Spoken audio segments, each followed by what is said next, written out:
बाद देश में 5G सर्विसेज की शुरुआत हो गई है। प्रधानमंत्री नरेंद्र मोदी ने आज इसकी शुरुआत की। हमारे साथ बीजेपी सांसद रमेश बिधूड़ी मौजूद हैं। रमेश जी, किस तरीके से देखते हैं 5G सर्विसेज अब भारत में भी उपयोग होंगी? कई शहरों में जहां पर ये सर्विसेज शुरू हो रही हैं उसमें दिल्ली भी एक है।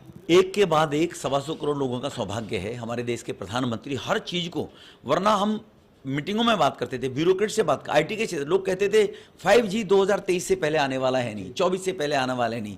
ये मोदी जी हैं तो मुमकिन है। और इससे कहीं ना कहीं देश जितनी तेज गति से आगे बढ़ रहा है, हर क्षेत्र में मजदूर से लेकर और आईटी के क्षेत्र में ऊपर इंडस्ट्रीज तक सबको इसका लाभ मिलने वाला है। अब जो 4G के 3G के माध्यम से हम काम करते थे उससे 100 टाइम तेजी से काम करेगा। अब वर्क फॉर होम भी लोग घर से भी काम कर सकते हैं, आवा जाए जाना, स्टूडेंट्स भी एजुकेशन घर में बैठकर ले सकते हैं इसका उपयोग करते हुए। डिजिटल इंडिया की जब बात होती है तो उसमें आने वाले समय में 5G एक बड़ी महत्वपूर्ण भूमिका निभा सकता है। गरीब लोग जो पेमेंट ट्रांसफर करने का काम करते थे इंटरनेट स्लो के कारण से, अब 1 सेकंड में करेंगे वो डिजिटल इंडिया के माध्यम से जी। अब 5G इतनी तेजी से चलेगा, जो भी फिल्म भी लोड करनी होती थी जिसको लोड करने में पहले 5 या 4 मिनट लगा करते थे, वो 1.5-2 सेकंड में लोड होकर हो जाएगी तुरंत एकदम।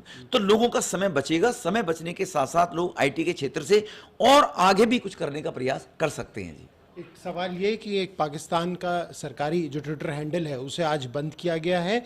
पूरी तरीके से प्रतिबंध उस ट्विटर हैंडल पर किया गया है भारत सरकार के द्वारा। इस कदम को किस तरह से देखते हैं? देखो, ये कदम नए भारत के जो कदम है, नया भारत जो बढ़ता हुआ भारत है, उसके लिए जो परेशानी पाकिस्तान को होती थी और भीख के माध्यम से वो चाइना से मदद लेता रहता था, अमेरिका से मदद लेता रहता था, तो वो जो वर्चुअल मीटिंग करके भारत में अवस्था फैलाने का काम करते थे, वो ट्विटर हैंडल पर ऐसी ट्वीट की करने के बाद भारत के लोगों को मिसगाइड करने का काम करते थे।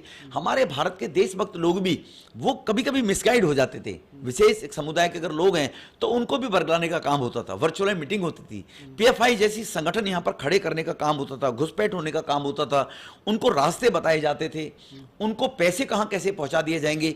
जब उनके टॉकिंग टर्म ये खत्म हो जाएंगे निश्चित रूप से, तो भारत और तेज गति से आगे बढ़ेगा और गुमराह करने वाली स्थिति से देश के लोग समझना शुरू हो जाएंगे, हमारे भारत के लोग। तो देश के प्रधानमंत्री ने निर्णय लिया है, ये स्वागत योग्य नहीं, देश के 125 करोड़ लोगों का भरोसा भी प्रधानमंत्री जी पर है, वही कर सकते थे। बहुत बहुत शुक्रिया। ये थे बीजेपी के सांसद रमेश बिधूड़ी। कैमरा पर्सन परविंदर के साथ प्रणय शर्मा, टोटल न्यूज दिल्ली। वक्त एक छोटे